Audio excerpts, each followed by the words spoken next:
한덕수, 김문수, 나경원 띄워서 극장골로 이재명을 제압을 하라. 자, 극장골. 아주 극적으로 마지막에 넣는 역전골이죠. 극장골. 그래도 지금 현재 김문수 후보가 현재 경선에서는 여전히 가장 앞서 나가고 있습니다.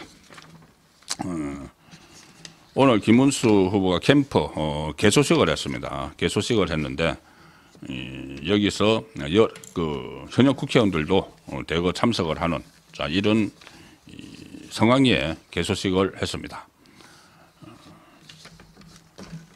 서울 여의도 대합빌딩의 선거사무소, 선거사무소 이름은 성리캠프입니다. 김문수 후보는 젊은이가 좀 더 좋은 직장도 갖고 결혼도 하고 행복한 가정을 이루고 오손도손 사는 나라를 만들고 청년의 절망을 희망으로 바꾸기 위해 출마했다. 이렇게 이야기를 했습니다. 대한민국이 계엄과 탄핵을 두고 분열됐지만 동서를 통합하고 빈부를 화합하는 그런 데 자신보다 적합한 사람이 없다. 이렇게 강조를 했는데 이런 게 출마변이죠. 뭐 이재명처럼 마치 뭔가 거창하게 이 나라를 완전히 새로운 대한민국이던가요? 아니 무슨 뭐죠? 어쨌든 아주 거창하게 나라를 완전히 바꿀 것처럼 좋은 대한민국인가 기억도 잘 안 합니다. 그럼 그전에는 나쁜 대한민국이었다는 이야기가 되는 건지 좋은 나라인가 그렇게 했죠. 그전에는 그럼 나쁜 나라가 된 건지 나쁜 나라라고 이야기를 하는 건지 이렇게 경제적으로 발전하고 민주화도 이룩한 이 나라를 완전히 다시 바꾸겠다. 그 바꾸겠다는 건 그럼 뭡니까? 사회주의적인 그 정책들을 전부 다 통과를 시켜서 포퓰리즘 막 하고 그런 나라로 바꾸겠다는 이야기죠. 그런 그 대선 출사표를 던지는 거하고 김문수 후보처럼 아주 이게 진짜 와닿는 거죠. 젊은이가 좋은 직장 갖고 결혼하고 행복한 가정을 이루고 오손도손 사는 나라, 청년의 절망을 희망으로 바꾸는 것, 동서통합하고 빈부화합 이런 게 출사표죠. 오늘 개소식에는 그 국회의원들이 많이 왔습니다. 엄태영, 박수영, 김성교, 박수영 의원은 특히 한덕수 대행이 들어와야 된다 이렇게 그 공식으로 선언을 하고 연판장까지 그때 돌렸죠. 그래서 전체 108명 국회의원 중에 딱 절반 54명의 서명을 받기도 했습니다. 한덕수 추대론에 대해서. 그런데 일단은 김문수 캠프로 갔죠.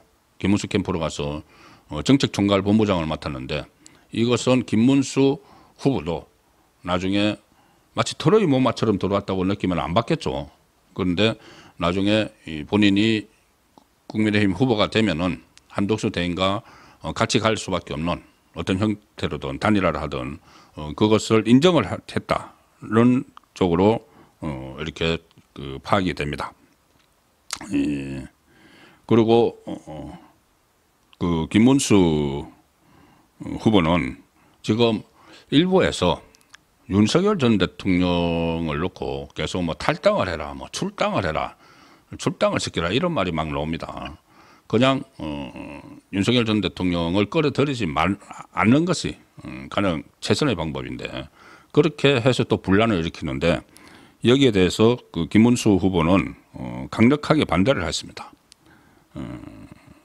어떤 탈당 출당론에 대해서 강력하게 반대를 하고 이런 이야기까지 했습니다. 당은 윤석열 전 대통령 파면에 정말 책임이 없느냐 이렇게 또 일갈을 했습니다. 자, 그래서 이 드림팀을 구성을 하게 되는데 그 전에 지금 윤석열 전 대통령 이야기 나왔으니까 이거 소식만 간단하게 전해드리겠습니다. 윤석열 전 대통령이 저번에 법정에 형사재판이 시작이 됐는데 그때는 법정 안의 모습이 촬영이 되지가 않았죠. 촬영이 되지 않았는데 21일 재판부터는 촬영이 됩니다. 지기현 부장판사가 21일 오전 10시 열리는 윤석열 전 대통령 2차 공판 기일에서 이 취재진의 사진 영상 촬영을 허가하기로 했습니다. 다만 생중계는 허용하지 않는다. 국민적 관심도 알 권리, 피고인의 법익 종합적으로 해서 법정 촬영을 허가를 했다. 물론 생중계가 되는 것은 아니고 이 법정에서 앉아 있는 그 모습이 그때 박근혜 전 대통령과 이명박 전 대통령 때도 법정에서 촬영이 허용이 됐었죠. 자, 그 차원에서 일단 촬영이 그 허용이 되는 겁니다. 윤석열 전 대통령에 대해서 김문수 후보는 정말 이 상황이 된데 당은 아무 책임이 없느냐, 책임 있는 사람들이 왜 탈당 이야기를 하고 출당 이야기를 하느냐, 이렇게 또 일가를 했습니다. 예, 제가 지금 말씀드리는 내용, 주제로 말씀드리는 한덕수, 김문수, 나경원 띄어 극장골로 이재명 제압하라. 이것은 사실 오늘 뉴데일리 류건일 논설고문의 칼럼입니다. 칼럼 내용입니다. 자, 칼럼을 보여드릴 텐데 저 칼럼 내용입니다. 전 조선일보 주필이시죠. 류건일 뉴데일리 논설고문이 제목을 이렇게 달았습니다. 김문수, 한덕수, 나경원 드림팀을 만들어라. 그래서 성남 이재명파를 제압을 하라. 성남 이재명파를 제압을 하라. 지금은 모든 가용한 인력이나 에너지를 전부 다 쏟아 부어야 될 때입니다. 이재명의 집권을 막기 위해서. 그래서 이 칼럼을 제가 읽고 동감을 하기 때문에 이 부분을 이 칼럼을 중심으로 간략히 이 전략을 소개를 드리겠습니다.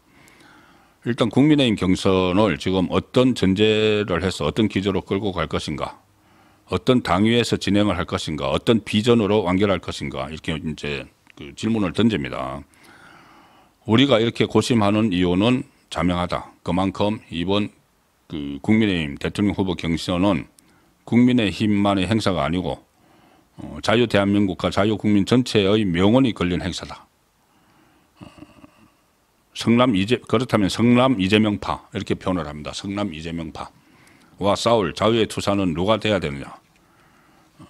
6.3 대선에서 자유 국민이 상대해야 할 적은 예사로운 정치적 경쟁자가 아니다. 민족 해방, 민주주의 체제 혁명꾼들이다. 이재명 주변에 그런 사람들이 지금 쫙 깔려 있죠. 그 중에서도 일탈이 가장 심하다는 쪽이 성남 이재명파다. 성남 이재명파다. 이재명은 주한미군을 점령군이라고 불렀고 중국에는 쎄쎄만 하면 된다고 했고 북한에 대해서는 그때 그런 말을 했죠. 우리 김일성 김정일 선대, 우리 북한 김정일 김일성 선대의 성과가 폐매돼서는 안 된다는 말도 했고 북한 방문 뇌물죄로 800만 달러 송금을 한 혐의로 재판 중이다. 대북 송금, 북한 조선노동당에 뇌물 준 사건이죠. 유엔 결의와 그에 따른 미국의 대통령 행정명령 위반 제재 대상 일부 직전이다. 대북 제재를 위반한 그런 혐의가 되는 것이죠.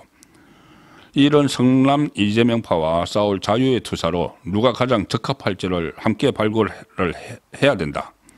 그래서 특히 김문수, 나경원, 한덕수 3인을 주목을 한다. 3인에 대해서 주목을 하고 역할을 요구를 합니다. 나머지 한동훈, 안철수 등에게는 관심이 없다. 어차피 우파의 가치에 맞지 않는다는 이야기입니다. 그들이 경선에서 좌절되면 다른 좋은 선수를 지지하고 협력을 하길 바랄 뿐이다. 그러면서 역전 극장골을 준비하라. 자, 김문수 전 장관은 지금 출마자들 중에서 여론조사에서 지금 단연 1위죠. 출마자들 중에서 어떤 조사에서는 경선에 불참한 한덕수 대행이 또 1위다. 조금 전에 제가 그 여론조사도 설명을 드렸죠. 김문수는 살아온 길이나 사상적인 노련미, 전체주의에 대한 투지 등은 어떤 선수들보다도 탁월하다. 그리고 결백하고 검소하고 도덕성, 노동 현장의 체험, 그리고 행정적 노하우에서도 독보적이다. 경기도지사를 그 2번이나 했었습니다. 그리고 그 한덕수는 경제, 통상 외교, 국제 노하우에서 단연 돋보인다. 한덕수는 하버드 경제학 박사 출신 경제통이고 재무 통상에서 두각을 나타내는 기술 관료다. 경제, 외교, 관세, 무역 현장의 노련한 전문가다. 자, 그래서 이런 그 두 사람의 특장점이 있고, 나경원 후보는 대중성도 있고 또 국회 경험이 풍부하죠. 5선 국회의원이고 또 뭐 외무 통일위원장도 했고 원내대표도 했고 다양한 또 경험이 있습니다. 그래서 국민의힘 경선에서 김문수, 나경원이 1, 2위, 1등, 2등을 한다는 전제 아래 김문수 플러스 한덕수 플러스 나경원 또는 한덕수 플러스 김문수 플러스 나경원이 드림팀을 짜는 파이널 코스를 기대한다. 세 사람이 대통령, 국무총리, 당대표 등을 놓고 파이널 코스가 있기를 기대한다. 나중에 일종의 이 역할 분담을 해야 된다는 이야기입니다. 역할 분담. 그리고 한국 자유 보수 우파의 대선 승리를 담보로 하고 자유 대한민국의 구사 일생을 위해서 필요한 것은 필요한 조합을 이렇게 설명을 합니다. 지금 이재명을 꺾어서 승리를 하기 위한 최선의 처방이라고 불리는 것은 윤석열 전 대통령의 축복이라는 표현을 씁니다. 윤석열 전 대통령의 이 어떤 그동안 해왔던 국정에서 해왔던 이재명의 이 국정 마비에 맞서서 이렇게 행동을 했던 것, 그리고 그 전에 뭐 노동개혁 같은 거, 의료개혁이 지금은 또 거의 뭐 실패로 돌아갔지만은 이 상황이 돼서 그런 부분들을 이어받아야 된다는 이야기죠. 그리고 김문수, 거기다가 플러스 김문수, 플러스 한덕수, 플러스 나경원 조합은 현재의 조건에서 최선의 처방이다. 그리고 때마침 한국과 미국 사이에 관세 외교, 한국의 핵무장, 대중국 디커플링 문제에서 시급히 해결할 현안이 많고 한덕수 대 트럼프 단판은 최적의 맞서가 최선의 합의를 만들어내는 최고의 모델이 된다. 자, 이런 것들이 자유 대한민국이 회생할 길이다. 트럼프 대통령도 이 성공적 관세 협상 모델을 세계에 만들어 보이고 싶을 것이다. 이재명도 완벽하게 제압을 할 수 있다. 자, 저도 지금 개인적으로 다음 주쯤에 한덕수 대행이 미국에 갈 가능성이 충분히 있다고 봅니다.